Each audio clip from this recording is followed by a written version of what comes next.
in the midst of all these troubles, how can we live a trouble-free life? இது இவ்விதமாக இருக்குமாயின் இவைகள் மத்தியில் கலக்கமற்ற ஒரு வாழ்க்கையை எப்படி நாம் செய்ய இயலும்? Is it possible to live a trouble-free life? கலக்கமில்லாத ஒரு வாழ்க்கையை செய்ய வேண்டும் என்றால் அது சாத்தியமா?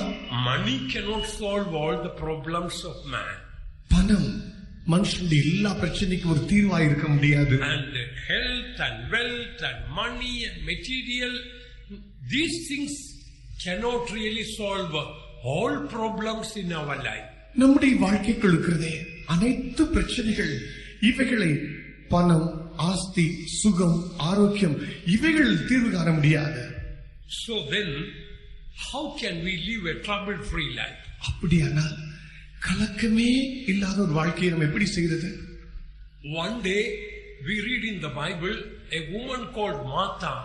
She was so much troubled and worried about many things. வேதத்தில் வாசிக்கிறோம், மார்த்தாள் என்ற ஒரு ஸ்திரீ இருந்தாள்.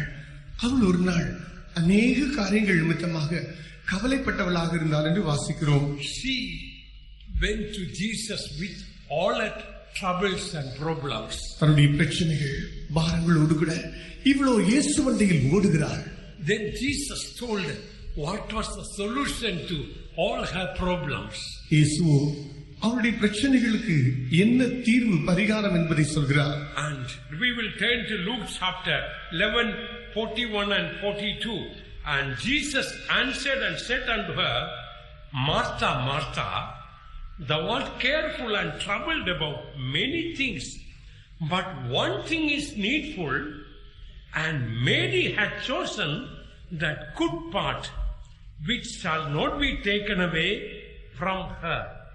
லூக்கா சுவிசேஷம் 10ஆம் அதிகாரம் 41, 42 வசனங்களில் வாசிக்கும் போது இயேசு அவளுக்கு பிரதியுத்தரமாக, மார்த்தாளே, மார்த்தாளே, நீ அநேக காரியங்களை குறித்து கவலைப்பட்டு கலங்குகிறாய். தேவையானது ஒன்றே. மரியாள் தன்னை விட்டு எடுபடாத நல்ல பங்கை தெரிந்து கொண்டாள் என்றார். Maybe Jesus may be calling your name and saying, and thou art careful and troubled about many things this morning. ஒருவேளை இயேசுவும் கூட உன்னை பார்த்து அழைத்து, நீ இந்த காலை வேளையில் அநேக காரியங்களை குறித்து கவலைப்பட்டு கலங்குகிறாயே என்று சொல்லக்கூடிய இடத்தில் இருக்கலாம். After mentioning that, Jesus says the solution to that. இதை சொன்ன பிற்பாடு இதற்குரியதான விடையை, பதிலை இயேசு கொடுக்கிறார். But one thing is needful. தேவையானது ஒன்றே. What is that needful thing? அந்த தேவையானது என்ன? Mary had chosen that good part. மரியாளோ அந்த நல்ல பங்கை தெரிந்து கொண்டாள். What was that Mary had chosen? மரியாள் தெரிந்து கொண்டது என்ன?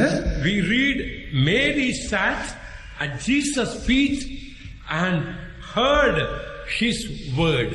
மரியாளோ இயேசுவின் பாதபடியிலே உட்கார்ந்து அவருடைய வார்த்தைகளை அப்படியே கேட்டுக்கொண்டே இருந்தாள். So, sitting at the feet of Jesus is different from hearing the word of God from Jesus. இயேசுவின் பாதபடியிலே உட்கார்ந்திருப்பது, இயேசுவின் வார்த்தைகளை கேட்பது, இவைகளுக்கிடையே வித்தியாசங்கள் இருக்கிறது. Mary had chosen that good part. What is that good part? Sitting at the feet of Jesus and hearing his word. இந்த நல்ல பங்கை மரியாள் தெரிந்து கொண்டால் அந்த நல்ல பங்கு என்ன? இவ்வளோ இயேசுவின் பாத அண்டையிலே உட்கார்ந்து கொண்டு அவருடைய வார்த்தையை அப்படியே கேட்டுக்கொண்டிருந்தார். Sitting at the feet of Jesus is different from sitting in the presence of God. இயேசுவின் பாதபடியிலே உட்கார்ந்திருப்பது என்பதும் இயேசுவின் சமூகத்திலே உட்கார்ந்திருப்பதற்கும் வித்தியாசம் இருக்கிறது. Many of us may be praying in the presence of God. அநேகர் தெய்வ சமூகத்துக்கு போய் அங்கு ஜெபிக்கிறவர்களாக இருக்கலாம். I think many of us, we do not sit at the feet of Jesus. நான் நினைக்கிறேன் நம்மில் அநேகர் இயேசுவின் பாதபடியில் இருப்பதில்லை. What is the meaning of sitting at the feet of Jesus? இயேசுவின் பாதபடியில் உட்கார்ந்திருத்தல் என்றால் அர்த்தம் என்ன? In our spirit, we take the lowest, humblest place in life, giving the highest place for Jesus, yielding and submitting to the will and plan of God. நம்முடைய ஆவியிலே எளிமையான, மிகவும் தாழ்மையான ஒரு கோலத்துக்கு அல்லது ஸ்தானத்தை எடுத்துக்கொண்டு இயேசு எல்லா உயர்வையும் எல்லா கனத்தையும் கொடுத்து அதற்காக நம்மையே அர்ப்பணிப்பதுதான்.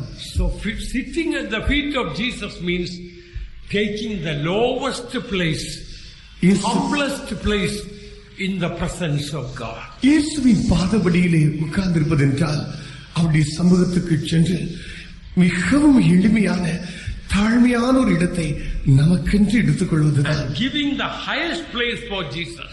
எல்லாவற்றுக்கும் மேன்மையான உன்னதமான இடத்தை இயேசுவுக்கு கொடுப்பது. Yielding and submitting to the will of God. தேவனுடைய சித்தத்துக்கென்று அப்படியே ஒப்பு கொடுத்து சமர்ப்பிப்பது. So many dear children of God spend time in the presence of God. Many of them say, I prayed but speak to me. அநேக தேவனுடைய பிள்ளைகள் தேவ சமூகத்தில் இருப்பதுண்டு. அவர்கள் சொல்லுகிறது என்ன தெரியுமா?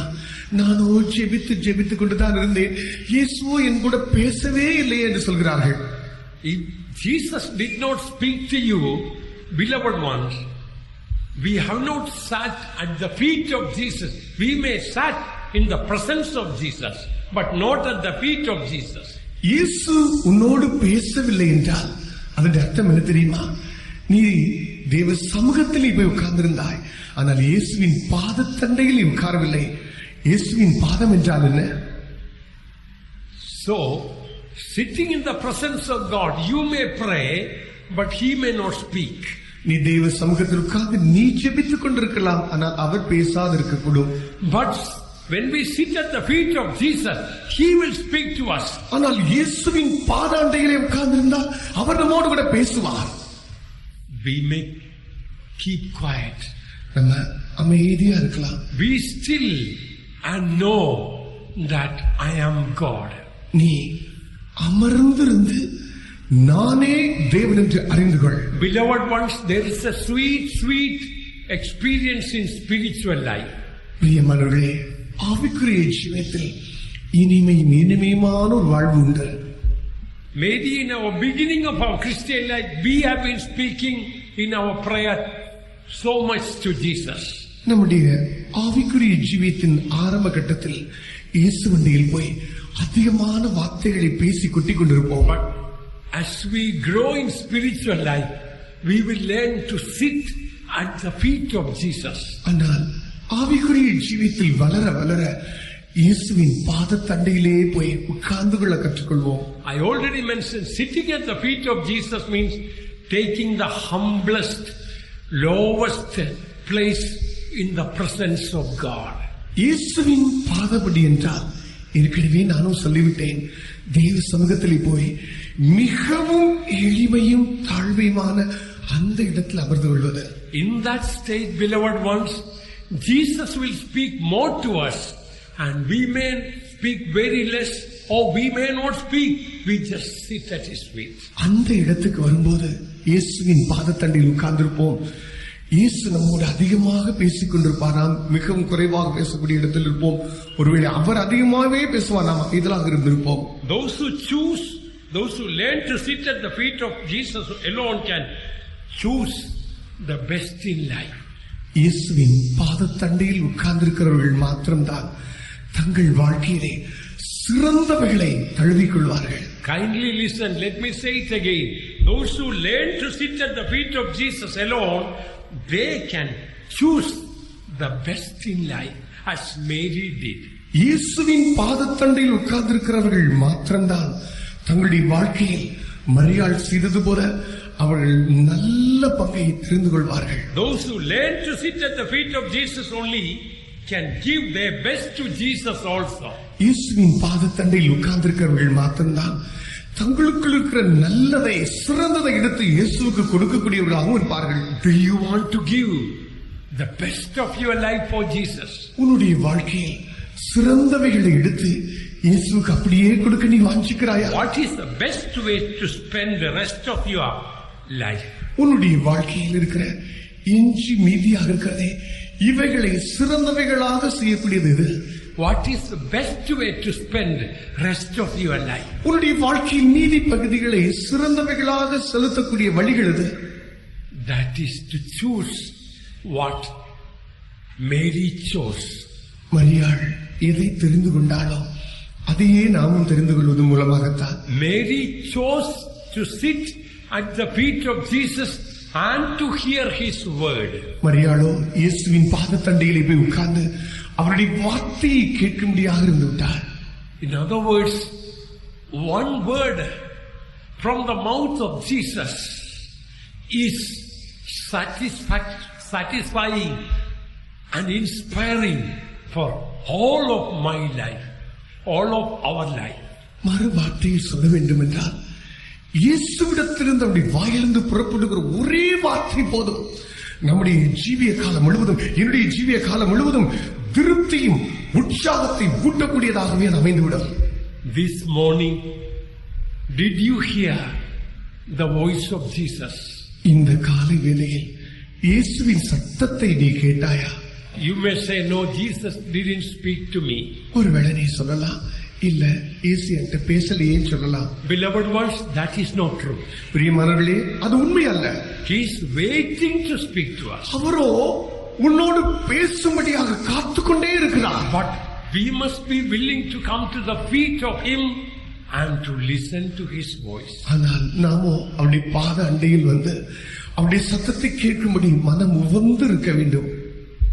Look at the humility of Mary of Bethany. பெத்தானியாவில் இருக்கிற மரியாளுடைய தாழ்மையை பாருங்கள். In another place we read, she went in John chapter 12 we read, Jesus went to the feet of Jesus. யோவான் சுவிசேஷம் 12ஆம் அதிகாரத்தில் வாசிக்கும் போது இயேசுவின் பாத அண்டைக்கு போனார். One thing we find outstanding about Mary of Bethany, 3 places we read about Mary of Bethany. All the 3 places we read, Mary was at the feet of Jesus. பெத்தானியாவில் இருக்கிறதான மரியாளை குறித்து வாசிக்கிறோம். இவளை குறித்த அழகான காரியம் என்ன தெரியுமா?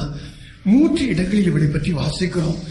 வாசிக்கிற 3 இடங்களிலும் இந்த மரியாள் இயேசுவின் பாதத்தண்டையிலே போய் உட்கார்ந்து கொண்டார். Oh, I heard there were saints in the past, I don't know now, who lived on their knees more than on their feet. நான் இவ்விதமாக கேள்விப்பட்டிருக்கிறேன்.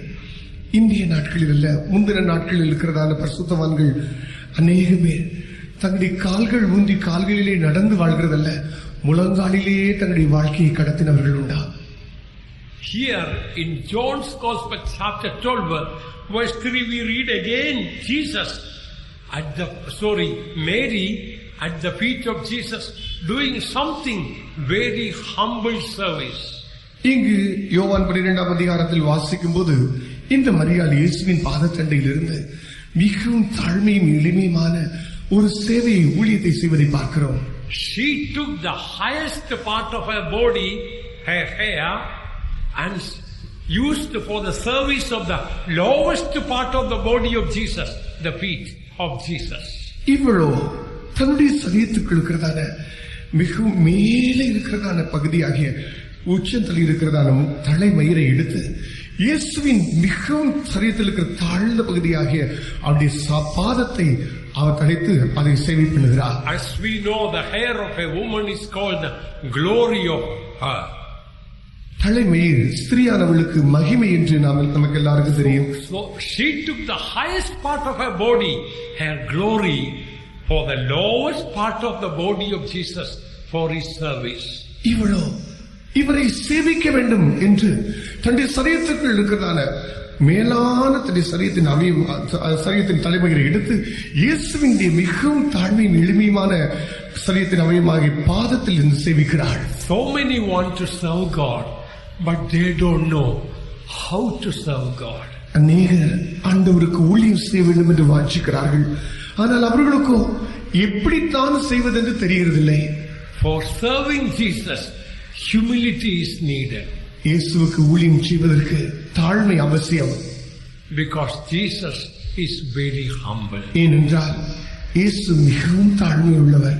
For humble Jesus, only humble people can serve him. தாழ்மை உள்ள இயேசுவை தாழ்மையுள்ளவர்கள் தான் சேவிக்க முடியும். We read in the 3rd verse, John 12:3, then took Mary a pound of ointment of spikenard, very costly, and anointed the feet of Jesus and wiped his feet with her hair, and the house was filled with the odor of the ointment.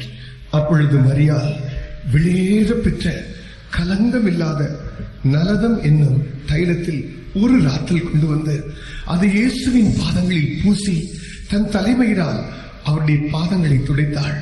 அந்த வீடு முழுவதும் தைலத்தின் பரிமளத்தினால் நிறைந்தது. She brought an alabaster box full of precious ointment. இவளோ வெளியேற பெற்ற கலகமில்லாத நலதம் என்கிற தைலத்தின் ஒரு ராத்திரி அல்லது ஒரு பொட்டியை கொண்டு வந்தாள். And brought that alabaster box and poured it at the feet of Jesus. அவளோ அந்த பொட்டியை கொண்டு வந்து இயேசுவின் பாதத்திலே அப்படியே ஊற்றிவிட்டாள். This is the true service for Jesus any one of us can do.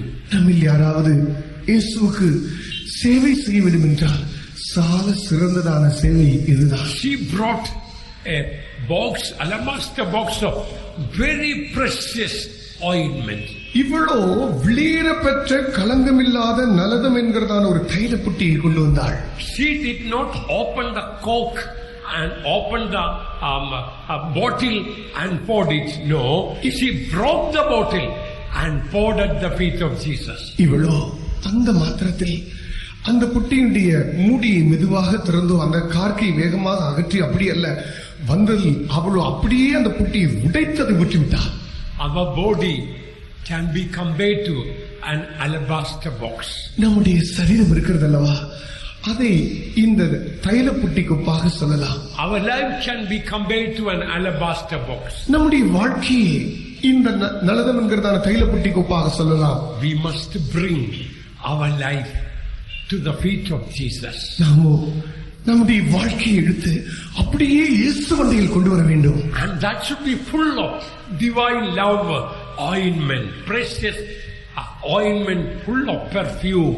அது வெளியேற பெற்றதான நறுமண சுகந்த வாசனை வீசக்கூடியதான வெளியேற பெற்ற அன்பினாலே நிரப்பப்பட்டதாக இருக்க வேண்டும். Our heart should be filled with divine love. நம்முடைய உள்ளம் எல்லாம் தெய்வீக அன்பினாலே நிரம்பினதாக இருக்க வேண்டும். It is the precious ointment. அது வெளியேற பெற்ற தைலம். Our love should not be for the world.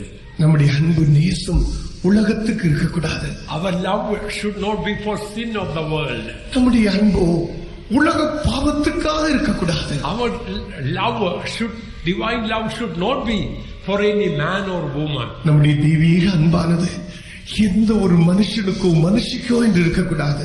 Our love should be full of perfume. நம்முடைய அன்பு அது நறுமணம் வீசக்கூடியதாக வாசனை உள்ளதாக இருக்க வேண்டும். That is God's love, Calvary's love. அதுதான் தேவ அன்பு, கல்வாரி அன்பு. She didn't want to give this ointment for any man. இந்த தைலத்தை எந்த மனுஷனுக்கும் கொடுக்க இவளுக்கோ விருப்பமே இல்லை. She did not want to sell that ointment for money. இந்த தைலத்தை எடுத்துக்கொண்டு போய் ஒரு பணத்துக்காக கிரயம் பண்ண அவளுக்கு விருப்பம் இல்லை. She wanted to give wholly for Jesus. அதை எடுத்து முழுமையாய் இயேசுவுக்கே கொடுத்து விடும்படியாக அவள் வாஞ்சித்தாள்.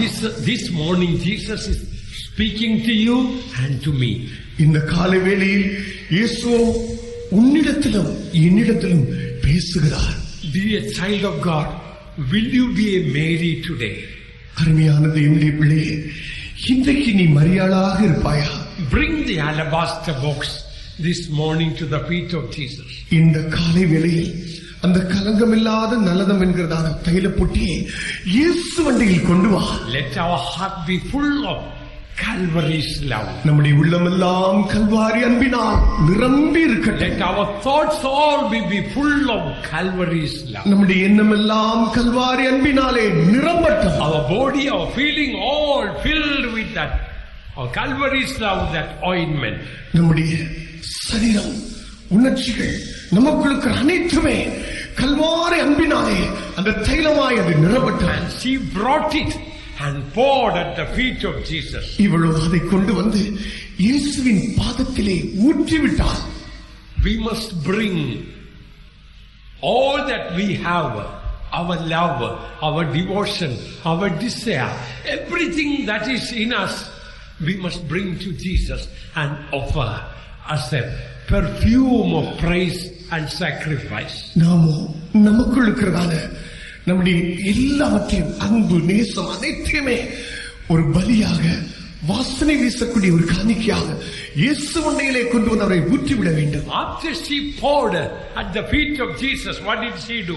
இயேசுவின் பாதத்தில் அவள் ஊற்றின பிற்பாடு அவள் செய்தது என்ன?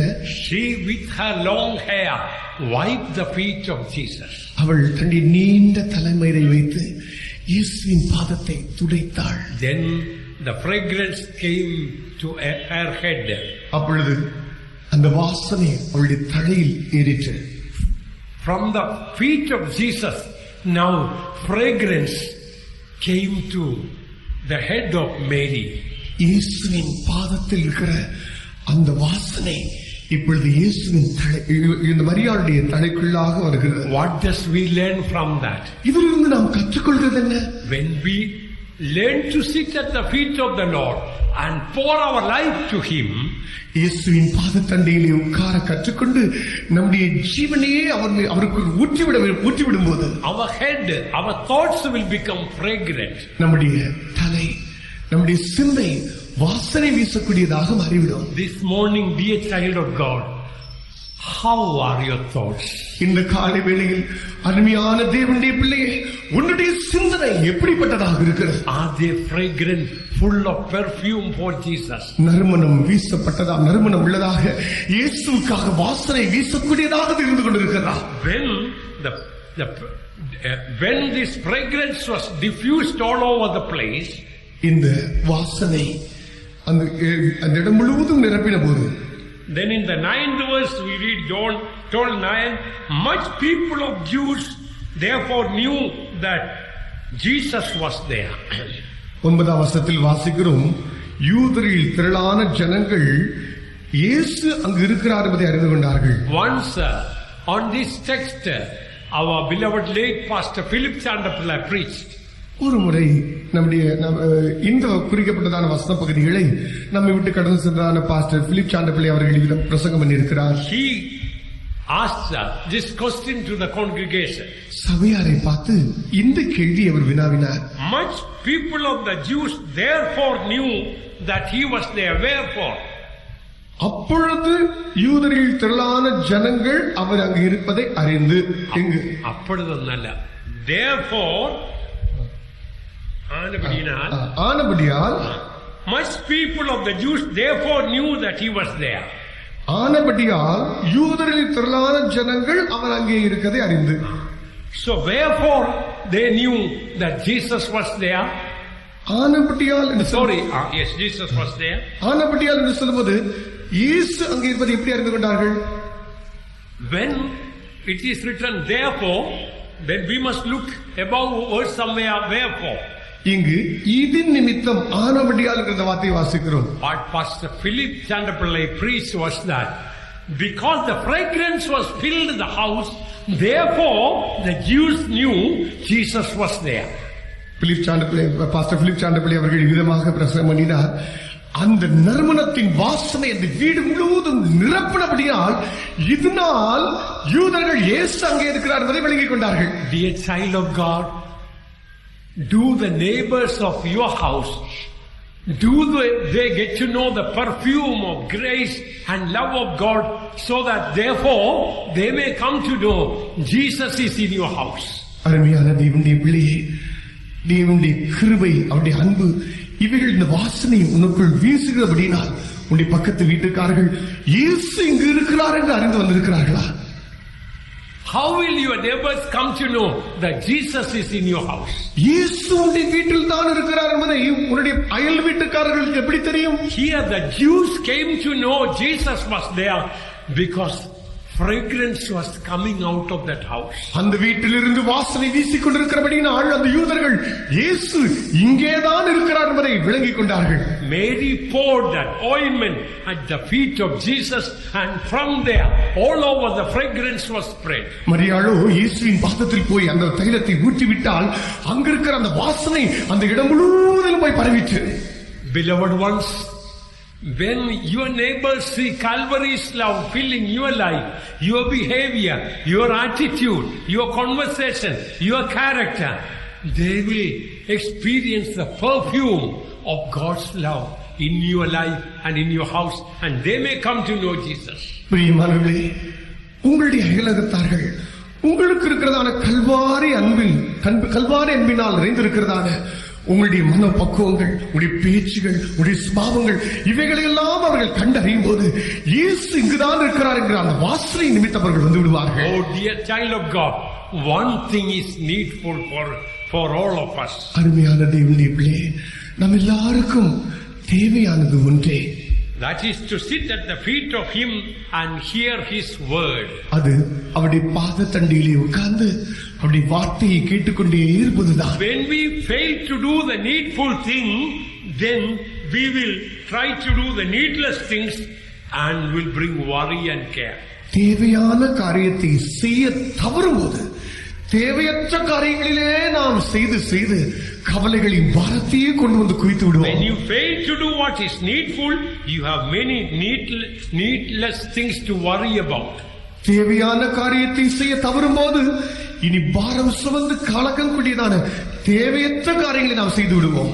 One thing, look at the emphasis of Jesus while mentioning that one thing is needful, and Mary had chosen that good part which shall not be taken away from her. இயேசுவோ இவ்வளவாக வலியுறுத்தி பேசுகிறார் என்று பாருங்கள். தேவையானது ஒன்றே, மரியாள் தன்னை விட்டு எடுபடாத நல்ல பங்கை தெரிந்து கொண்டாள். Which shall not be taken away from her. அவரிலிருந்து அது எடுக்கப்படவே முடியாது. Your health one day will be taken away from you. உனக்குள் இருக்கிறதே உன்னுடைய ஆரோக்கியம் ஒரு நாள் உன்னை விட்டு போய்விடும். Your wealth will be taken away one day from you. உன்னுடைய ஆஸ்தி ஒரு நாள் உன்னை விட்டு போகும். Your family and friends all will be taken away from you when you die. உன்னுடைய குடும்பம், உன்னுடைய நண்பர்கள் ஒரு நாள் மரண நாள் வரும், அவர்கள் உன்னை விட்டு போய்விடுவார்கள். Your name and fame all will be taken away one day from you when you die. நீ மரிக்கும் போது உனக்கு இருக்கிற பேரும் புகழும் கீர்த்தி எல்லாம் விட்டு போகும். Our talents to sing and to preach all will be taken away when we die. நாம் மரிக்கும் போது பாடக்கூடிய பிரசங்கிக்கக்கூடியதான தாளந்துகள் எல்லாம் விட்டு போகும். But Jesus told one thing will not be taken away from me. What is that? ஆனால் இயேசுவோ விட்டெடுபடாதிருக்கிற ஒரு பங்கு என்று சொல்கிறார். அது என்ன? If we learn to sit at the feet of Jesus and hear His voice, even in heaven we will continue to sit at the feet of Him and will hear His voice. No man or devil will be able to take away that part from us. இயேசுவின் பாதத்தண்டையிலே உட்கார்ந்து அவரிடத்திலிருந்து வார்த்தைகளை கேட்க கற்றுக்கொள்வோம் என்றால் நித்தியத்துக்கு போகும்போது அவருடைய பாதத்தண்டியிலே இருந்து அவருடைய வார்த்தையை கேட்போம். எந்த மனுஷனும் எந்த பிசாசும் அந்த நல்ல பங்கை நம்மை விட்டு பிரிக்கவே முடியாது.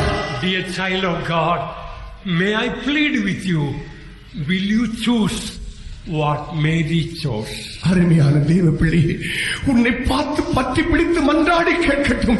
இந்த மரியாள் நல்ல பங்கை தெரிந்து கொண்டது போல நீயும் தெரிந்து கொள்ள மாட்டாயா? Oh, what a blessed, worry-free life it is. எவ்வளவு கவலையே அற்றதான ஒரு வாழ்வு இது. This world is full of Marthas. இந்த உலகத்தை பார்த்தால் மார்த்தாள்களால் தான் நிறைந்திருக்கிறது. Worried and cared about many things. அநேக காரியங்களை குறித்து கவலையும் பாரமும் தவிப்பது. But God needs Marys to choose to sit at the feet of the Lord and to hear His word. தேவனுடைய பாதபடி தெரிந்து கொண்டு அப்படி வார்த்தையே கேட்டுக்கொண்டிருக்கிற மரியாள்கள் உண்டோ என்று தேவன் தேடிக்கொண்டிருக்கிறார். Jesus told, Mary hath chosen that good part. மரியாள் நல்ல பங்கை தெரிந்து கொண்டால் என்று இயேசு சொன்னார். It doesn't say by luck Mary got that good part. No. ஏதோ அதிர்ஷ்டம் அடித்தது மரியாள் அதை தெரிந்து கொண்டு நல்ல பங்கை தெரிந்து கொண்டால் சொல்லவில்லை. It doesn't say fortunately Mary got that good part. Fortunately. ஏதோ அதிர்ஷ்டவசமாக இவள் இந்த மரியாள் நல்ல பங்கை பெற்றுக்கொண்டால் சொல்லவில்லை. Right. So it doesn't say somehow it happened Mary to have this good part. No. எப்படியோ காரியம் இப்படி அமைஞ்சது, அதனால இந்த மாதிரியா நல்ல பங்கு தெரிந்து Jesus told Mary had chosen that good part. மரியாள் இந்த நல்ல பங்கை தெரிந்து கொண்டார் என்று சொல்கிறார். It was not by chance but by choice. அது சந்தர்ப்பத்தினால் அல்ல, தெரிந்து கொள்வதின் அடிப்படையில். For every one of us we have a choice to make. நம் ஒவ்வொருவருக்கும் நாமே தெரிந்து கொள்ளப்படக்கூடியதான தெரிந்து கொள்ளுதல் வைக்கப்பட்டிருக்கிறது.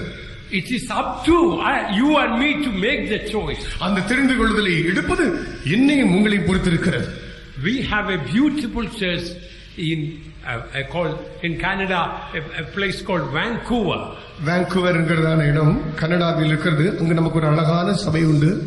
Beautiful church means a very good example for the whole world. அது அழகான சபை என்றால் முழு உலகத்துக்குமே ஒரு சாட்சியாய் சொல்லக்கூடிய ஒரு இடம். We have from many parts of the world believers, they are like one people. அங்கு உலகத்தில் பல பாகங்களில் இருந்து விசுவாசிகள் இருக்கிறார்கள். அவர்களோ ஒரே ஆள் போல் இருப்பார்கள். No one has kept a television set. அவங்கள ஒருத்தர் வீட்டுல கூட டிவி கிடையாது. All of them got rid of the television set. எல்லாரும் டிவியை வீசிட்டாங்க. Nobody works on Sundays. அது ஒருத்தர் கூட ஞாயிற்றுக்கிழமை ஆராதனை தவற விடுகிறது இல்ல. Nobody works. யாருமே ஞாயிற்றுக்கிழமையில் போய் வேலைக்கு போறதில்லை. They have chosen that type of work. அப்படிப்பட்ட ஒரு வேலையை தான் தங்களுக்கு தெரிந்து கொண்டாங்க. And no one works in the evenings. சாயந்திர வேலைகள்ல போய் யாரும் வேலை செய்ய போறதில்லை. So that they can have time for family prayers in the evening. அதனால சாயந்திர வேளையில குடும்ப ஜெபத்துக்கு தங்களை நேரத்தை ஒதுக்கணும்னு தெரிந்து கொண்டாங்க. Whether you believe it or not, Sunday morning the same crowd will come, the same crowd will be Tuesday evening for the cottage meeting, the same crowd will be Tuesday evening. நீங்க நம்புறீங்களோ நம்பலையோ, ஞாயிற்றுக்கிழமை கால ஆராதனைக்கு எவ்வளவு கூட்டம் வந்து நிக்குதோ அதே அளவு கூட்டம் தான் செவ்வாய்க்கிழமை காட்டேஜ் மீட்டிங்க்கு அதே அளவு தான் வந்து இருப்பாங்க. And if you don't happen to come, your phone will be flooded with phone calls. What happened to you? What happened to you? ஒருவேளை ஒரு கூட்டத்துக்கு நீங்க போக தவறிட்டா போதும், உங்களுடைய போன் கால் அவ்வளவாய் அழைப்பு மணிகள் வந்து விழுந்து கொண்டே இருக்கும். Some of them immediately after the meeting they will come to your house. ஒரு கூட்டம் முடிச்ச உடனே உங்க வீட்டை தேடி வந்துருவாங்க. So even if some people have got little sickness, somehow they will go to meeting.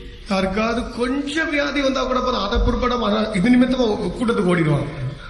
Is there a Bible verse to say man goes to work and come back in the evening?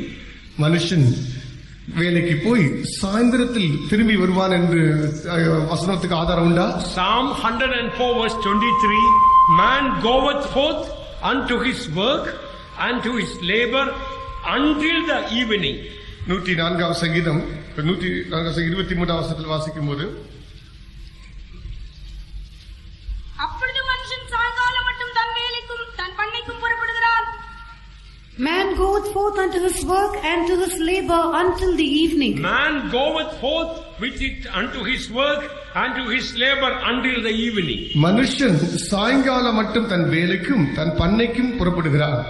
புறப்படுகிறான், Tamil தப்பாய் போட்டு. So he goeth forth unto his work and to his labor until the evening. அவன் சாயங்காலம் மட்டும் தன்னுடைய வேலைக்கும் பண்ணைக்கும் போய் திரும்புகிறான். So it is true there may be exceptional cases in your life. உங்களுடைய வாழ்க்கையில விதி விலக்கா ஏதாவது காரியங்கள் இருக்கக்கூடும். Some emergency or situations maybe there you may have to work. I can't help. நீங்க சில அவசர சூழ்நிலைகள் நிமித்தமா சில வேலைகளில் ஈடுபட வேண்டியும் அது எந்த உதவி செய்ய முடியாத ஒரு அவசியமா இருக்கலாம். I cannot say you should never work in the evening. I cannot say that. சாயங்காலத்துக்கு அப்புறம் வேலையே செய்யக்கூடாது நான் சொல்ல வரது. But there is a principle in the word of God. If our heart will cry out to God, accordingly God is able to grant the desire of your heart to come home in the evening, to have family prayers, to spend time with your children and to go for the meetings. ஒரு வேதத்தில் இதன் அடிப்படையில் வசன ஆதாரங்கள் ஒரு தத்துவம் இருக்கிறது. நீங்களோ இது நிமித்தமாக வாஞ்சித்து உங்களுடைய உள்ளமெல்லாம் கதறும் என்றால் நீங்கள் உங்களுடைய வேலைகளை முடித்து குடும்ப ஜெபத்துக்கும் தனிப்பட்ட ஜெபத்துக்கும் சாயந்தரத்துக்கும் திரும்பி வரக்கூடியதான வழி தேவனே உங்களுடைய இருதயத்தின் விருப்பத்தின்படியே செய்து விடுவார். Many people don't want God to have the first place, but money and material and preference is how much salary I will get, rather than whether it will help the spiritual life or not. அநேகருக்கு தேவனுக்கு முதலிடம் கொடுக்கக்கூடிய வாஞ்சி விருப்பம் இல்லை. அவர்களுக்கு ஆவிக்குரிய ஜீவியத்தை முதலிடம் கொடுக்க மனதில்லாதபடி எவ்வளவு பணம் எனக்கு கிடைக்கும், எவ்வளவு சம்பளத்தை நான் தேடிக்கொள்ளலாம், இதைத்தான் அவர்கள் முன்னணியில் வைக்கிறார்கள். Remember, dear children of God, everything from your life will be taken away except what you do on this earth, sitting at the feet of the Lord and hearing His word. That will not be taken away from you even in eternity. அருமையான தேவ ஜனமே, உன்னுடைய வாழ்க்கையில் இருக்கிற எந்த காரியமானாலும் ஒரு நாள் வரும் உன்னை விட்டு எடுபட்டு போம். ஆனால் இயேசுவின் பாத அடியிலே உட்கார்ந்து அவருடைய வார்த்தைகளை கேட்கிற இந்த பங்கம் அது Verse 5, he always, night and day, he was in the mountains and in the tombs, crying and cutting himself with stones. Mark சுவிசேஷம் 5ஆம் அதிகாரத்தில் வாசிக்கிறோம், இவனோ அவன் 5ஆம் வசனத்தில் வாசிக்கிறோம், இரவு பகல் மலைகளிலும் கல்லறைகளிலும் இருந்து கூக்குரலிட்டு கல்லுகளினாலே தன்னை காயப்படுத்திக் கொண்டிருந்தார். He was a very, very busy man. இவன் மிகவும் அலுவலான மனுஷன். Always he was cutting and crying, climbing the mountain and coming down, and then going down to the tomb and then coming out, very busy. இவனோ கல்லுகளினாலே தன்னை காயப்படுத்திக் கொண்டு மலைகளில் மேலேறுவான், கீழே இறங்குவான், கல்லறையின் மேல் இருப்பான், திரும்பமாக இறங்குவான். இவ்விதமாக மிகவும் அழுகுள்ள ஒரு மனுஷனாக இருந்தார். And finally one day Jesus met him. கடைசியாக ஒரு நாள் வந்தது, இயேசு இவனை சந்தித்தார். And then what happened? அப்பொழுது நடந்தது என்ன? I want all of you now to take Mark chapter 5 verse 15. All please take your Bible. Mark சுவிசேஷம் 5ஆம் அதிகாரம் 15ஆம் வசனத்துக்கு எல்லாரும் உங்களுடைய வேத புத்தகத்தை எடுத்து திரும்புங்கள். Whatever language you have, we want to read it together. There is something interesting for you. It is edifying for your soul and my soul in that. உங்களுடைய பாஷை எதுவாக இருந்தாலும் அதில் வாசியுங்கள். அதில் ஏதோ ஒன்று உங்களுடைய ஆத்மாவுக்கும் என்னுடைய ஆத்மாவுக்கும் அது பரிசுத்த பக்தி விருத்தி அடைய செய்யக்கூடிய பகுதி அதுக்குள்ள இருக்கிறது. Mark chapter 5 verse 15, we are going to read loudly together. Mark சுவிசேஷம் 5ஆம் அதிகாரம் 15ஆம் வசனத்தை நாம் எல்லாரும் உரத்த சத்தமாய் வாசிக்க போகிறோம். Whatever language you have, let us read together. எந்த பாஷையாக இருக்கட்டும் நாம் எல்லாரும் சேர்ந்து வாசிப்போம். 1 2 3. And they come to Jesus and see him that was possessed with the devils and had the legion, sitting and clothed and in his right mind, and they were afraid. What we find here, something beautiful happened to this man. இந்த மனுஷனுக்கு நடந்த இந்த காரியம் இது ஒரு அழகான ஒரு காரியமாக அமைந்தது. This madman couldn't do one thing. What was that? இந்த பைத்தியம் பிடித்தது போல இந்த மனுஷன் ஒரு காரியத்தை செய்ய முடியவில்லை. அது என்ன? He could climb up to the mountain. அவன் மலை ஏற முடியவில்லை. He could climb down to the mountain. அவன் மலைக்கு கீழே இறங்குகிறான். And he was able to go down to the tomb. அவன் கல்லறைக்கு கீழே இறங்குகிறான். He was able to cut himself. அவன் தன்னை தானே காயப்படுத்திக் He was கொண்டான். able to cry. அவன் கூக்குரலிடுகிறான். He could run. அவன் ஓட முடிகிறது. What was the one thing he couldn't do earlier? அவன் செய்யக்கூடாது இருக்கிறதான ஒரு காரியம் என்ன? He couldn't sit. அவனால் உட்கார முடியாது. Some of our people are like the madman of Gadara. நம்மில் சிலர் கூட அந்த கதரேனை நாட்டில் இருக்கிறதான அந்த பைத்தியக்கார பிடித்த மனுஷன் போல இருக்கிறார். After Jesus met him, he was found sitting at the feet of Jesus. இயேசு இவனை சந்தித்த பிற்பாடு இப்பொழுது ஜனம் பார்க்கிறது இப்பதான் உட்கார்ந்து இருக்கிறான். He was found sitting at the feet of Jesus. இயேசுவின் பாதத்தண்டையில் உட்கார்ந்து இருக்கிறான். They were afraid. அவர்கள் பயந்தார்கள். And they found he was in the right mind. இவன் இப்பொழுது சரியான புத்தி தெளிந்திருப்பதை கண்டார். Now the man of Gadara, he is no more a madman, but he is in the right mind. How did people come to know? இப்பொழுது கதரேன இந்த மனுஷன் இப்பொழுது பைத்தியக்காரன் அல்ல, இப்பொழுது தெளிந்த புத்தி உள்ளவன் என்று இந்த கதரேன நாட்டில் இருக்கிற ஜனங்கள் எவ்விதமாக அறிந்து கொண்டார்கள்? How did the people come to know he was in the right mind? இவன் சரியான மனதில் இருக்கிறான் என்று எப்படி ஜனங்கள் அறிந்து கொண்டார்கள்?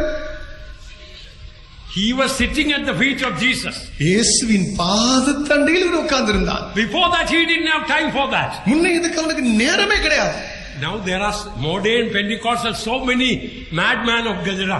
No time to sit at the feet of Jesus. They have so much time to do this and that. Very, very busy. இன்றைக்கு நவீன பெந்தேகோஸ்தே ஜனங்களுக்கு இந்த கதரினா நாட்டில் இருக்கிறதான இந்த பைத்தியக்காரன் போலதான் அவர்கள் எப்பொழுதும் அளவலாக இருக்கிறார்கள். இயேசுவின் பாதத்தண்டையில் உட்கார்வதற்கு நேரமே கிடையாது. Early morning get up. அதிகாலை எழும்புவார்கள். As soon as get up, brush the teeth, go to work. காலையில் எழும்பி பல்கள் துலக்கி உடனே வேலைக்கு ஓடுவாங்க. And then for the overtime. அடுத்து அதிகம் ஓவர் டைம் பண்ணுவாங்க. And the part time. அடுத்து இன்னும் அதிகம் and the double time. Oh, whatever time.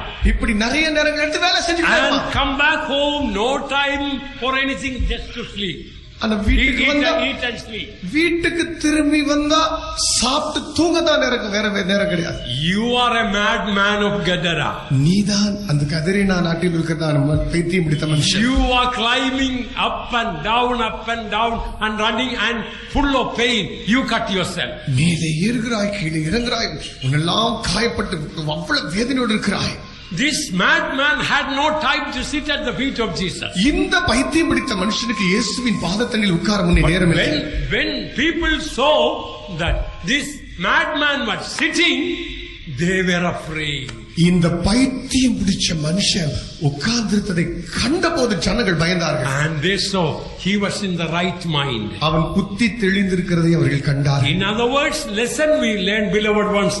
Till we learn to sit at the feet of the Lord, we don't have the right mind, the mind of Christ. பிரியமானவர்களே, ஒரு பாடத்தை கற்றுக்கொள்வோம்.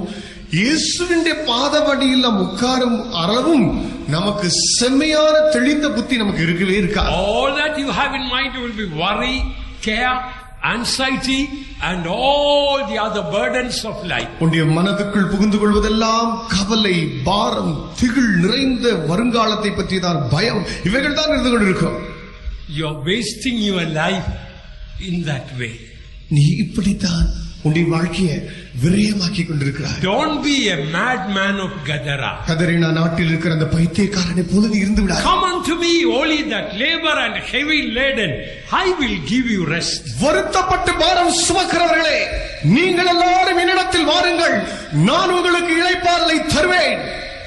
How many people, God's people, spend their lifetime like this madman running around, cutting himself, his soul, with all the burdens and sorrows.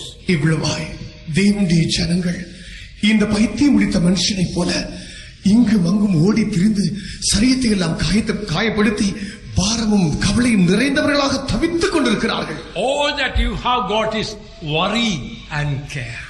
உனக்கு கடைசியாக கிடைப்பதெல்லாம் கவலையும் பாரமும் மாத்திரம்தான். Look at Mary. மரியாளை பார்.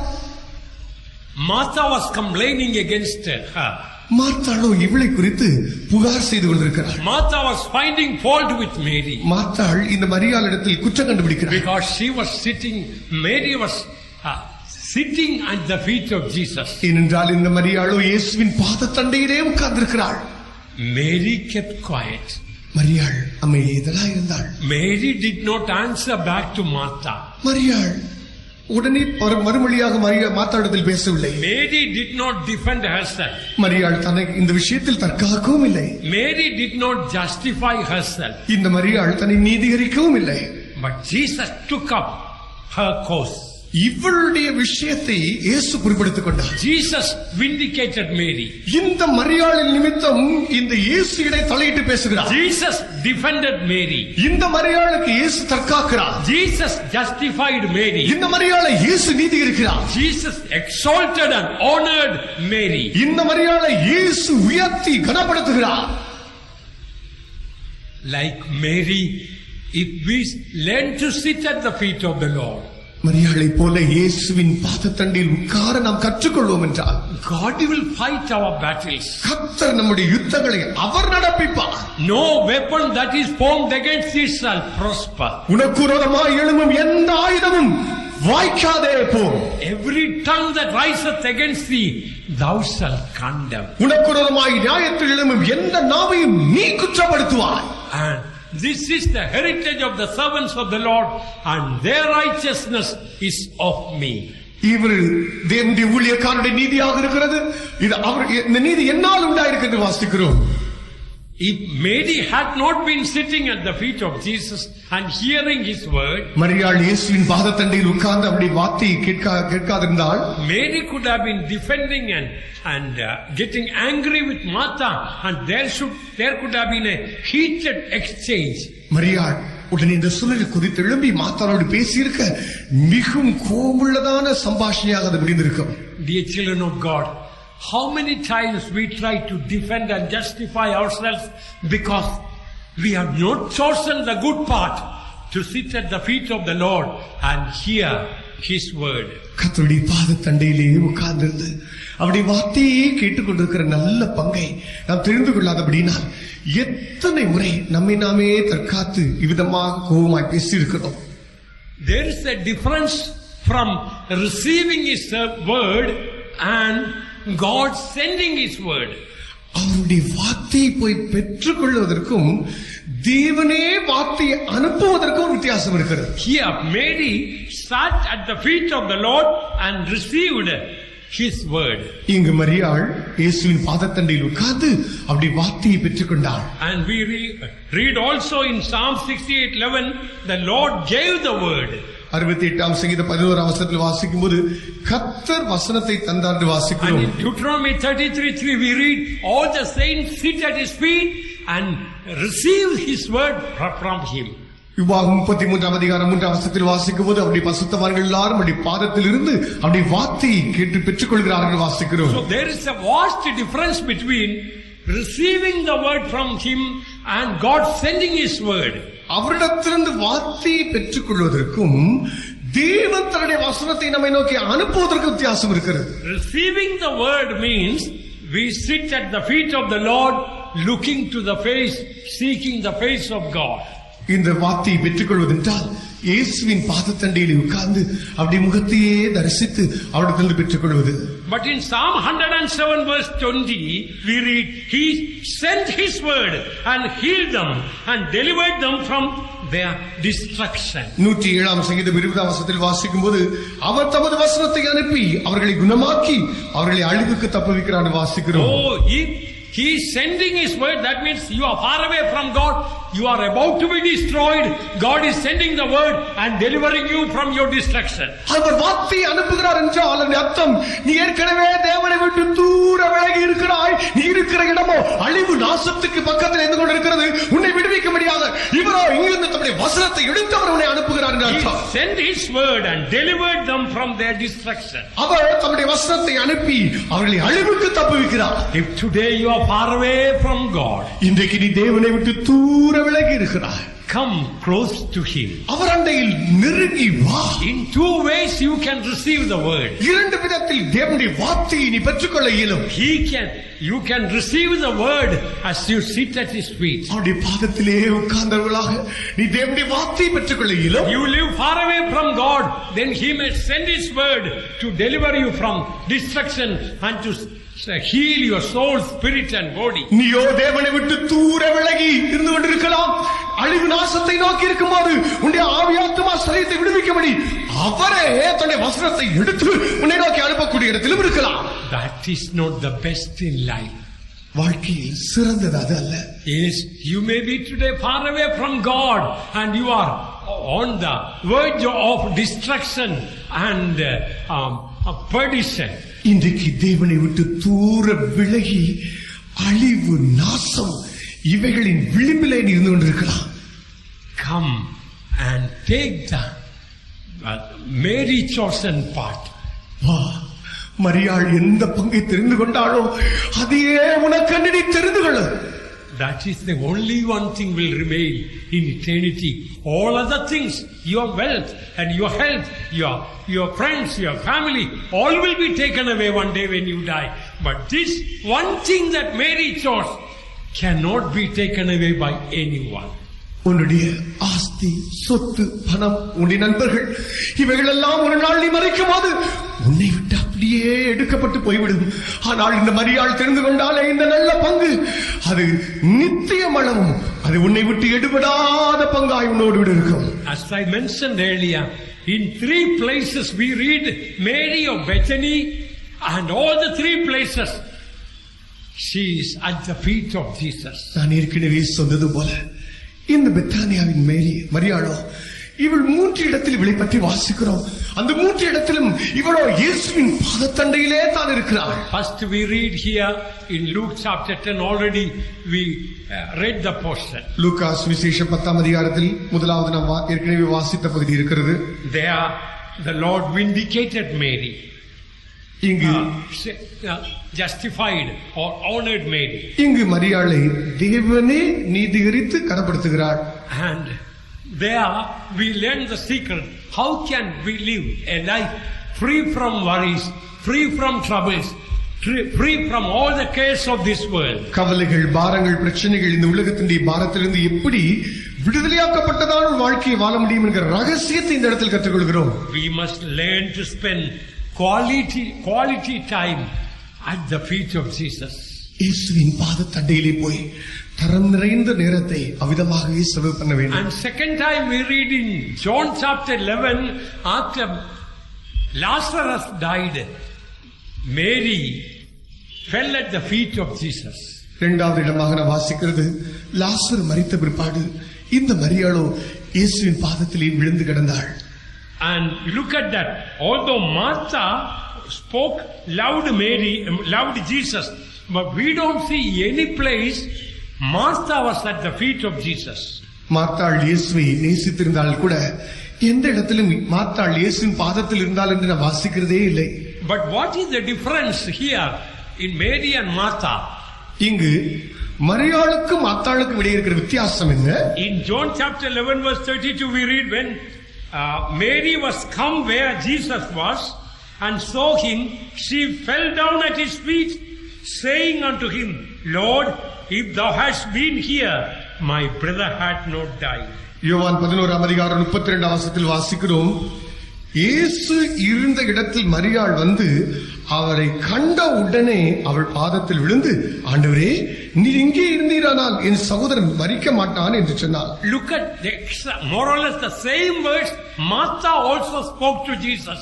But when Martha spoke, she didn't fall at the feet of Jesus and speak that. பாருங்கள், மார்த்தாள் கூட இது கொப்பான வார்த்தைகளை தான் பேசுகிறாள்.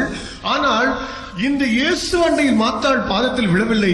இந்த மரியாளோ விழுந்து என்று வாசிக்கிறோம். John 11:21 says, Then said Martha unto Jesus, Lord, if thou hadst been here, my brother had not died. 21ஆம் வசனத்தில் வாசிக்கிறோம், மார்த்தாள் இயேசுவிடத்தில் வந்து, ஆண்டவரே, நீர் இங்கே இருந்தீரானால் என் சகோதரன் மரிக்க மாட்டான் என்றாள். So Jesus, Martha and Mary both spoke the same thing the same day to Jesus. மார்த்தாளும் மரியாளும் ஒரே காரியத்தை ஒரே நாளிலே இயேசுவிடத்தில் சொன்னார்கள். But what was the difference? வித்தியாசம் என்ன? Mary fell at the feet of Jesus and spoke those words. Those words had power to raise Lazarus out of the tomb. மரியாளோ இயேசுவின் பாதத்திலே விழுந்தவளாகவே அந்த வார்த்தையை பேசினாள். செத்து போன கல்லறைக்குள் இருந்த லாசருவை வெளியே எடுத்துக்கொள்ளும்படியாக இயேசுக்கள் இந்த சத்தியம் உண்டாக்கக்கூடியதான் வார்த்தையாக அமைந்து விட்டது. Beloved ones, some of your family members may be dead like Lazarus, spiritually dead. Maybe sinners or backsliders, in a dead state they may be. ஒருவேளை பிரியமானவர்களே, உங்களுடைய குடும்பத்தை சார்ந்தவர்கள் ஆவிக்குரிய பிரகாரமாக செத்து போன இந்த லாசருவை போல ஆவிக்குரிய வாழ்க்கையில் மரித்த ஒரு நிலவரத்தில் இருந்து கொண்டிருக்கலாம். And those sisters told, my brother, our brother is stinking. என்னுடைய சகோதரன் இப்பொழுது நாறுகிறானே என்று அந்த சகோதரி சொல்கிறார்கள். Maybe your brother may be stinking, his life may be stinking. ஒருவேளை உன் சகோதரனுடைய வாழ்க்கை நாரி கொண்டிருக்கக்கூடியதான வாழ்க்கையா இருக்கலாம். Maybe your life may be stinking, spiritually dead, and your life in spiritual state in a tomb. உன்னுடைய ஆவிக்குரிய ஜீவன் கூட செத்து உன்னுடைய ஆவிக்குரிய நிலவரத்தில் நீ நாறிக்கொண்டிருக்கக்கூடிய இடத்தில் இருந்து கொண்டிருக்கலாம். But as Mary fell at the feet of Jesus, things changed. மரியாள் இயேசுவின் பாதத்தண்டில் விழுந்தபோது சூழ்நிலைகள் எல்லாம் மாறி போயிற்று. And the Lord was able to raise Lazarus out of the tomb to be a living testimony. இந்த கல்லறைக்குள் இருந்து இந்த லாசருவை எழுப்பி ஜீவனுள்ள சாட்சியாக தேவன் கொண்டு வர முடிந்தது. Dear child of God, today the Lord is challenging us. Are you going to choose the best part in your life? அருமையான தேவனுடைய பிள்ளையே, இன்றைக்கு ஆண்டவரே உன்னை பார்த்து சவால் விட்டு சொல்கிறார். உன் வாழ்க்கையில நல்ல பங்கை நீ தெரிந்து கொள்ள போகிறாயா? Do you know what is the best way to spend the rest of your life? உன்னுடைய வாழ்க்கையில் மிச்சமாக இருக்கிறது மீதி வாழ்வு, இதை செலவழிக்க சிறந்த வழி உனக்கு தெரியுமா? A life that is not spent at the feet of Jesus is a wasted life. இயேசுவின் பாதத்திலே செலவழிக்கப்படாத ஒரு வாழ்க்கை இருக்கும் என்றால் அது வீணான ஒரு வாழ்க்கை. A life that is not spent in the service of Jesus is a wasted life. இயேசுவின் சேவையிலே செலுத்தப்படாத ஒரு வாழ்க்கை வீணான வாழ்க்கை. You are spending, rather you are wasting your precious life. சொல்ல வேண்டும் என்றால் அப்படி இருந்தால் உன்னை விளையேற பெற்றதான வாழ்க்கையை எடுத்து நீயோ வீணாக செலவழித்துக் கொண்டிருக்கிறாய். Your life is very precious to God. உன்னுடைய வாழ்க்கை தேவனுக்கு மிகவும் விளையேற பெற்றது. It may be only a short time may be left. ஒருவேளை இன்னும் கொஞ்ச காலம்தான் எஞ்சி இருக்கலாம். Why don't you choose what Mary chose? It cannot be taken away from her. தன்னை விட்டு இடுபடாத நல்ல பங்கை மரியாள் தெரிந்து கொண்டாலே அதே பங்கை ஏன் நீயும் தெரிந்து கொள்ளக்கூடாது? Oh, Jesus is waiting to speak to us. இயேசுக்கு நம்மிடத்தில் பேசும்படியாய் காத்துக் கொண்டிருக்கிறார். Every day he wants to speak to us. ஒவ்வொரு நாளும் அவர் நம்மிடத்திலிருந்து பேசும்படி வாஞ்சிக்கிறார். He wants to speak to us more than we want to speak to him. நாம் அவர் அண்டையில் போய் பேசும்படி வாஞ்சிப்பதை காட்டிலும் மிகவும் அதிகமாக அவர் நம்மிடத்தில் பேசும்படி வாஞ்சிக்கிறார்.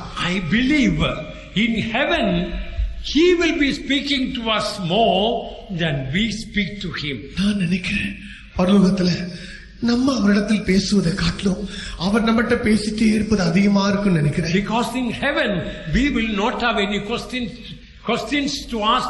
All our questions will be automatically answered when we see the face of Jesus. ஏனென்றால் பரலோகத்துக்கு போன பிற்பாடு அவரிடத்தில் கேள்வி கேட்பதற்கென்று நமக்கு ஒன்றுமே இருக்காது. ஏனென்றால் இயேசுவின் முகத்தை பார்த்த மாத்திரத்தில் நமக்குண்டான கேள்விகள் எல்லாம் அப்படியே மறைந்துவிடும். I believe in heaven the Lord will be speaking more to us and we will be speaking less. நான் நினைக்கிறேன் பரலோகத்தில் நாம் தேவனோடு பேசுவதை காட்டிலும் அதிகமாய் நம்முடைய தேவன் நம்மோடு பேசிக் கொண்டிருப்பார். Beloved ones, do you want heaven on earth? பிரியமானவர்களே, இதே பூமியில உங்களுக்கு பரலோகம் வேணுமா? He wants to speak to us more than we want to speak to him. நாம் அவரிடத்தில் போய் பேசுவதை காட்டிலும் அவர் நம்மிடத்தில் அதிகமாகவே வந்து பேசிட்டு இருக்க வாஞ்சிக்கிறார். He wants to speak so many things to us. அவர் நம்மிடத்தில் வந்து அநேக காரியங்களை பேசும்படி வாஞ்சிக்கிறார். But we don't want to sit at his feet and to listen to his word. நமக்கோ அவருடைய பாதத்தண்டையிலே போய் உட்கார்ந்து அவருடைய வார்த்தையை கேட்டுக்கொண்டே இருப்பதற்கு மனமோ இல்லை.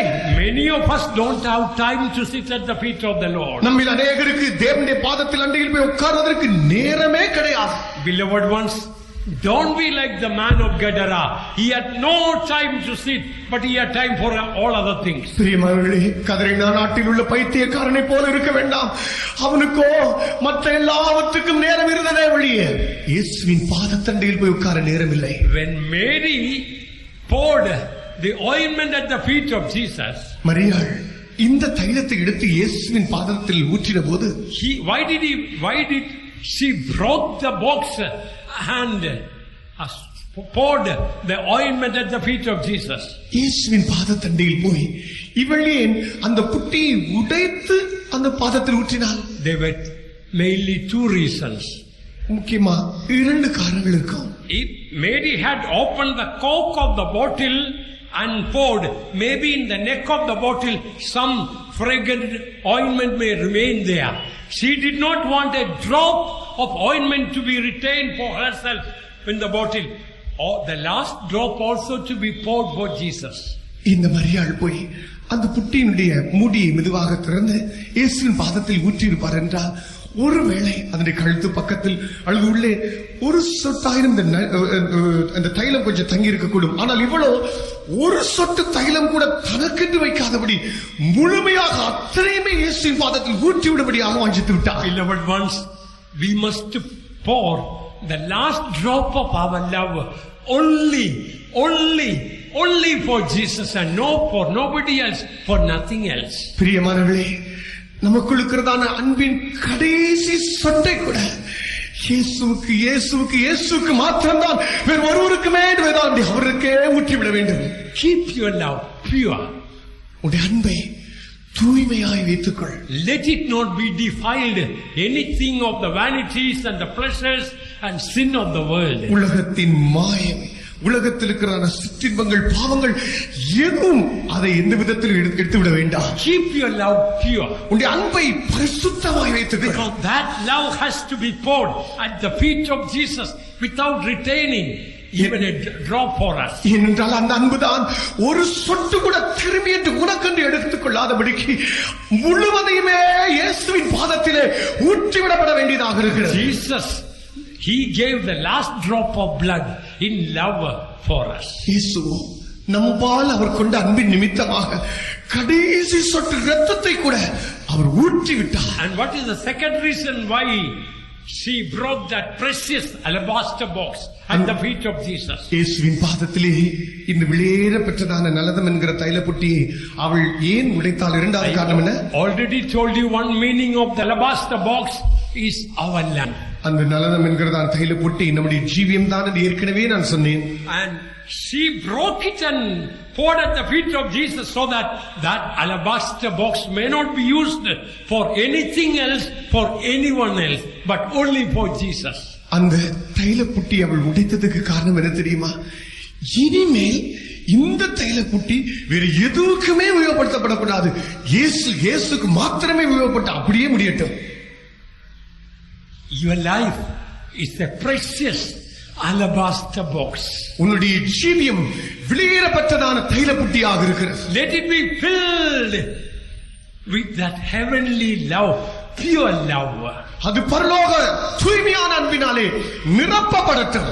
And bring it to the feet of Jesus. இயேசுவின் பாதத்தண்டையில் அதை கொண்டு வா. It was very precious ointment. அது மிகவும் விலையேறப்பட்ட தைலம். Then one man called Judas Iscariot, he got very annoyed. யூதாஸ் காரியத் என்கிறான் ஒரு மனுஷன் இருந்தான். அவனோ மிகவும் இதை கண்டு கோபப்பட்டான். Why this waste of ointment made? ஏன் இந்த தைலத்தை இப்படி வீணாக்கணும்? Immediately again Jesus defended Mary once again. மறுபடியும் இயேசு மரியாள் நிமித்தமாக அவர் பேசுகிறார். Again Jesus justified Mary. மறுபடியும் இயேசு இந்த மரியாளை நீதிகரிக்கிறார். Again Jesus exalted and honored Mary. மறுபடியும் இயேசுவே இந்த மரியாளை உயர்த்தி கனப்படுத்துகிறார். Those who sit at the feet of the Lord, beloved ones, the Lord will justify, exalt and honor them. கர்த்தருடைய பாதத்திலே உட்கார்ந்து இருக்கிறவர்களை ஆண்டவரே தற்காத்து அவர்களுக்காக பேசி நீதிகரித்து அவர்களை உயர்த்தி கனப்படுத்துவார். And what did Jesus say? இயேசு சொன்னது என்ன? Let her alone, against the day of my burial she had done this. அவளுக்கு ஒன்று செய்யாதே, என்னுடைய மரண அடக்க நாளுக்கு இதை செய்தால் சொல்கிறார். Do you know what happened after the burial of Jesus? இயேசுவுடைய அடக்கத்துக்கு பாடு நடந்தது உங்களுக்கு தெரியுமா? Some women went with ointment and spikenard and all to embalm Jesus, but it was too late. Jesus was resurrected. இயேசுவுடைய சரீரத்தை கெட்டு போகாமல் அப்படியே பாதுகாக்கும்படியாக சில தைலத்தை எடுத்துக்கொண்டு அவருடைய செத்த சரீரத்தை தைலத்தினால் ஊட்டும்படியாக சென்றார்கள். ஆனால் அதற்கு முன்பாக இயேசு உயிர்த்தெழுந்து விட்டார். Mary of Bethany didn't go there. பெத்தானியாவின் மரியாள் போகவில்லை. Mary did this for the Lord's burial. மரியாளோ இதை கர்த்தருடைய அடக்கத்துக்கு செய்தார். Precious ointment was used for her burial, for his burial. இந்த விலையேறப்பட்ட அந்த தைலம் அவருடைய அடக்கத்துக்கு உபயோகப்படுத்தப்பட்டது. She was the only privileged woman for that for burial of Jesus. Her ointment was used. இயேசுவின் சரீர அடக்கத்துக்கு இவளுடைய தைலம் உபயோகப்படுத்தப்படும்படியாக ஸ்திரீகளிலே விலையேறப்பட்டவள் இவள். In a symbolic way, it was used for burial as Jesus told.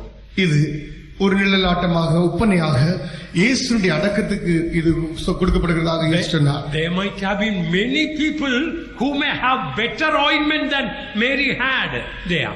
அந்த இடத்திலே அந்த நாட்டிலே மரியாள் வைத்திருந்ததான தைலத்தை காட்டிலும் சிறந்த தைலத்தை நிறைய பேர் வைத்திருக்க கூடும். They might have told, oh, if I had known it was for the burial of Jesus, I could have used my ointment, but it was too late. அவங்க ஒருவேளை இப்படி சொல்லியிருக்கலாம், இயேசுடைய அடக்கத்துக்காக இந்த தைலம் விதமாக இருக்கும் என்று கருதப்படும் என்றால் நான் கொடுத்திருப்பேனே என்று சொல்லியிருக்கலாம். ஆனால் அதுவோ தாமதமாயிற்று. It was too late for those people.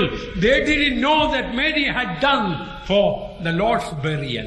மரியாள் இந்த ஆண்டவருடைய அடக்கத்துக்காக இதை செய்தால் என்பது அது விஷயம் மற்றவர்கள் அறிந்து அதை முந்திக் கொள்வதற்கு மிகவும் தாமதமாகிவிட்டது. When you bring your life alabaster box at the feet of Jesus, உங்களுடைய ஜீவியமாகிய இந்த தைல புட்டியை இயேசுவண்டையில் கொண்டு வரும்போது, and you break it and dedicate it and pour out the pure love only for him, அதை பிரதிஷ்டை பண்ணி அதை உடைத்து உடைய சுத்தமான அன்பை அவருக்கு மாத்திரம் ஊற்றும்போது, then fragrance will be diffused all over. அப்பொழுது எல்லா இடத்திலும் வாசனை பரவும். Many will come to know Jesus because of that. அது நிமித்தம் அநேகர் இயேசுவை அறிய வருவார்கள். And Judas told, why was this waste of the ointment made? யூதாசோ இந்த தைலத்தை ஏன் இப்படி வீணாக்க வேண்டும் என்று பேசுகிறார். Beloved ones, nothing given to Jesus in love will ever be a waste. பிரியமானவர்களே, இயேசுவுக்கு அன்பினால் நிறைந்து கொடுக்கப்படுகிறது எதுவாக இருக்கட்டும் அது வீணே அல்ல. In fact, that is the best way, the meaningful way to spend our precious life. சொல்ல போனால் நம்முடைய விலையேறப்பட்டதான வாழ்க்கையை எடுத்து செலவழிக்கிறதுக்கு இருக்கக்கூடிய சால சிறந்த வழி அதுதான். That wicked man criticized, Judas criticized, why this waste woman? ஏன் இந்த ஸ்திரியானவள் இதை வீணாக்க வேண்டும் என்று அந்த துன்மார்க்கமான யூதாஸ் விதமாக சொன்னார். Yes, even now when a brother or a sister is dedicating to serve God, to love God and follow God and consecrate their life, so many people say, why are you wasting your life going to the faith home? இன்றைக்கு கூட ஒரு சகோதரனோ சகோதரியோ தன் வாழ்க்கையை அப்படி எடுத்து அர்ப்பணித்து கர்த்தருக்கு ஊழியம் செய்ய வேண்டும் என்று அர்ப்பணிக்கும் போது ஜனங்களோ அவர்களை பார்த்து ஏன் தான் ஓ வாழ்க்கை கெடுத்துக்கிறியோ வீணாக்கிறியோ என்று பேசுகிறார்கள். Why are you wasting your life? ஏன் உன்னுடைய ஜீவியத்தை நீ வீணாக்குகிறாய்? They say, why you are consecrating your life? ஏன் உன்னுடைய வாழ்க்கையை நீ பிரதிஷ்டை பண்ணுகிறாய் என்று சொல்கிறார். Oh, what a waste it is. எவ்வளவு பெரிய வீண் என்று சொல்கிறார். Yes, Judas also told it. He thought it was a waste. யூதாசும் இப்படித்தான் சொன்னார். அவன் யோசித்ததும் அப்படித்தான். But the word waste, the original is the perdition also on the waste. The same word is used in the Bible. வீணாக்குதல் என்று சொல்கிற அந்த வார்த்தை கெட்டவன் சீர்கேடன் கேட்டின் மகன் உபயோகப்படுத்தப்படுகிறது. Judas, in fact, he was called the son of perdition. யூதாசும் கூட கேட்டின் மகன் தான் என்று அறியப்பட்டார். And that word son of perdition, same word is used, son of waste. கேட்டின் மகன் என்கிறதான இதே உபயோகப்படுத்தக்கூடிய வார்த்தை தான் வீண் என்கிற வார்த்தைக்கு உபயோகப்படுத்தப்படுகிறது. Beloved ones, in fact, it was not Mary of Bethany wasted the life, but it was the son of waste, Judas, wasted his life. பிரியமானவர்களே, பெத்தானியாவின் மரியாள் தன்னுடைய வாழ்க்கையை வீணாக்கவில்லை. இந்த கேட்டின் மகனாகி யூதாஸ் தான் தன் வாழ்க்கை வீணாய் போட்டான். He wasted his golden opportunity to love and serve Jesus. ஆண்டவரையே சேவித்து அவனுக்கு ஊழியம் செய்யும்படி அவனுக்கு கொடுக்கப்பட்ட பொன்னான வாய்ப்பை அவன் வீணாக்கி போட்டான். More than 3 years he was with Jesus. 3 வருஷத்துக்கும் அதிகமாக இயேசுவோடு தான் இருந்தான். He had seen Lazarus coming out of the tomb with his own eyes. தன்னுடைய சொந்த கண்ணினால் லாசரு கல்லறைக்குள்ளிருந்து வெளியே வருவதை கண்டார். He had heard the Sermon on the Mountain and so many other beautiful messages from Jesus. மலை பிரசங்கத்தை கேட்டான். இயேசுவிடத்தில் நல்ல அழகான நல்ல பிரசங்கங்கள் எல்லாம் கேட்டவன். He wasted his life. தன் வாழ்க்கையோ அவன் வீணாக்கி He போட்டான். wasted his opportunity. தனக்கு கொடுக்கப்பட்ட வாய்ப்பை வீணாக்கினான். He wasted his calling. தன்னுடைய அழைப்பை He வீணாக்கினான். wasted the revelation God gave him. தேவன் அவனுக்கு கொடுத்த வெளிப்படுத்தலை வீணாக்கினான். Now also in hell he is wasting his life. இப்ப கூட நரகத்துக்குள்ளதான் இருந்து தன்னுடைய வாழ்க்கையை வீணாக்கிட்டு இருக்கிறான். Don't be a son of perdition. Don't be a Judas Iscariot. கேட்டின் மகனாக யூதாஸ் காரியத்தாக நீ ஒரு காலம் இருந்து விடாதே. Today, will you choose what Mary chose? இன்றைக்கு மரியாள் என்ன தெரிந்து கொண்டாலோ அதை நீ தெரிந்து கொள்ள மாட்டாயா? No one will take away from her what Mary chose. மரியாள் எதை தெரிந்து கொண்டாலோ அதை வேறு ஒருவரும் எடுக்கவே முடியாது. Today you may have the best job in the world. இன்றைக்கு உலகத்திலே சிறந்த வேலை உனக்கு இருக்கலாம். One day the job will be taken out of you. ஒரு நாள் வரும் உன் வேலை உன்னிடத்திலிருந்து பிடுங்கி You எடுக்கப்படும். are good children, good husband, good wife, good father, good mother. One day they will be taken away from you. உன்னுடைய நல்ல அம்மா, நல்ல தகப்பன், நல்ல உன்னுடைய மனைவி, நல்லவர்கள் ஒரு நாள் வரும் நீ எடுக்கப்பட்டு போவார். You have good wealth and good health. One day it will be taken away from you. நல்ல ஆஸ்தியும் நல்ல ஐஸ்வர்யமும் ஆரோக்கியம் இருக்கும், அது ஒரு நாள் உன்னை விட்டு எடுக்கப்படும். You have good education and lot of degrees. One day will be taken away from you. உன்னுடைய நல்ல படிப்பு, நல்ல பட்டங்கள் ஒரு நாள் வரும், அது உன்னை விட்டு எடுக்கப்படும். You may be talented to sing and preach and play piano or heal people and so many gifts you will have. One day will be taken away from you. நீ நல்ல பிரசங்கம் பண்ணக்கூடிய ஆளா இருக்கலாம், நல்ல பியோனா வாசிக்கக்கூடிய ஒரு ஆளா இருக்கலாம், நல்லபடி எல்லா வியாதியை குணமாக்கக்கூடியவர்களாக இருக்கலாம், அது ஒரு நாள் உன்னை விட்டு எடுக்கப்படும். Mary had chosen the good part and that will not be taken away from her. மரியாள் நல்ல பங்கை தெரிந்து கொண்டால் அது அவளை விட்டு எடுக்கப்படுகிறதில்லை. Will you choose the best today? இன்றைக்கு சிறந்ததை தெரிந்து கொள்வாயா? If we come and sit at the feet of the Lord and hear His voice, இயேசுவின் பாதத்தண்டையிலே உட்கார்ந்து அவருடைய சத்தத்தை கேட்டுக்கொண்டிருப்பாய் என்றார். one day when the trumpet will come and you hear His voice and you will be at the feet of Jesus. ஒரு நாள் வரும் காலம் துடிக்கும் இயேசுவின் சத்தத்தை நீ கேட்பாய், அப்பொழுது இயேசுவின் பாதத்திலே நீ அமர்ந்திருப்பாய். Only those who choose the best part to sit at the feet of the Lord will be finally at the feet of the Lord hearing the voice of the trumpet. இயேசுவின் பாதத்தண்டையிலே இந்த சத்தத்தை கேட்டு நல்ல பங்கை தெரிந்து கொள்கிறவர்கள் மாத்திரம்தான் கடைசியாக அந்த கால சத்தத்தில் இயேசுவின் பாதத்திலே போய் அமர்ந்திருப்பார்கள். May the Lord make us all Marys. நாம் எல்லாரையும் ஆண்டவர் தாமே மரியாளாய் மாற்றட்டும். God bless you. தேவன் உங்களை ஆசீர்வதிப்பாராக. பரமேசு திருவடிகள் அவை உந்தன் புகலிடம் சேரே. பரமேசு திருவடிகள் அவை உந்தன் புகலிடமே. அங்கு காண்போமே நித்திய இளைப்பாறுதல். இங்கும் எந்த நின் பாரங்கள் கலியாகுமே. அங்கு காண்போமே நித்திய இளைப்பாறுதல். இங்கும் எந்த நின்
Hallelujah, hallelujah, hallelujah.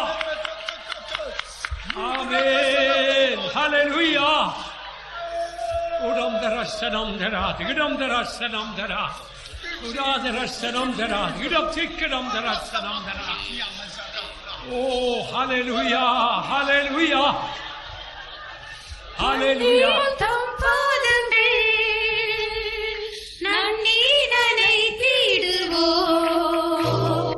Shall we admit before God, Lord, I am that mad man of Gadara.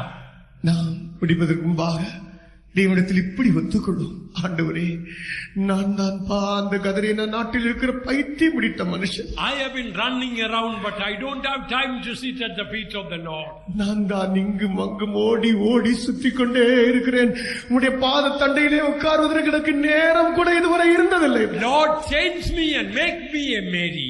என்னை அப்படியே மாற்றி என்னை ஒரு மரியாளாய் மாற்றி விடும் ஆண்டவரே. Rest of my life help me to pour at the feet of my Jesus. என்னுடைய வாழ்க்கையின் மீதி பகுதி எல்லாம் என் இயேசுவின் பாதத்தண்டையிலே நான் ஊற்றி விடட்டும். Let us all rededicate our life. நம்ம எல்லாரும் நம்மை மறுபடியும் பிரதிஷ்டை பண்ணுவோம். Bring the alabaster box and break at the feet of Jesus. இதோ அந்த தைலப்பட்டியை கொண்டு வந்து இயேசுவின் பாதத்திலே உடைப்போம். Oh, let the fragrance come out now. இதோ வாசனை எழும்பட்டும். Hallelujah.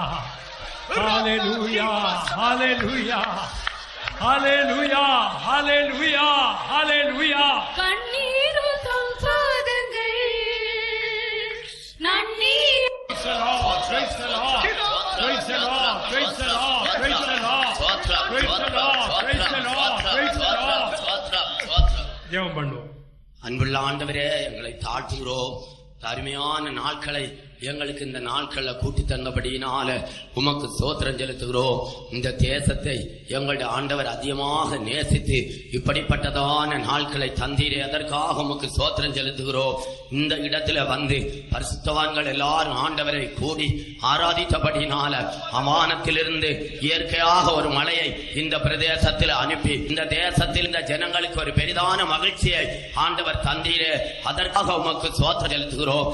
இதைவிட மேலான ஆவிக்குரிய மழையினால உம்முடைய ஜனத்தை எல்லாம் நீ திருப்தி ஆக்கி வறண்ட நிலத்தை நீர்க்கேணிகளாக ஆண்டவர் மாற்றினபடினால உமக்கு ஸ்தோத்திரம் செலுத்துகிறோம். தாகத்தோடு வந்த எல்லாருடைய தாகத்தையும் தீர்க்கும்படியாக ஆண்டவர் எல்லா விதத்திலும் உண்ட அபிஷேகத்தினாலும் உம்முடைய வசனங்களினால் உம்முடைய ஜனத்தை திருப்தியாக்கினபடினால உமக்கு ஸ்தோத்திரம் செலுத்துகிறோம்.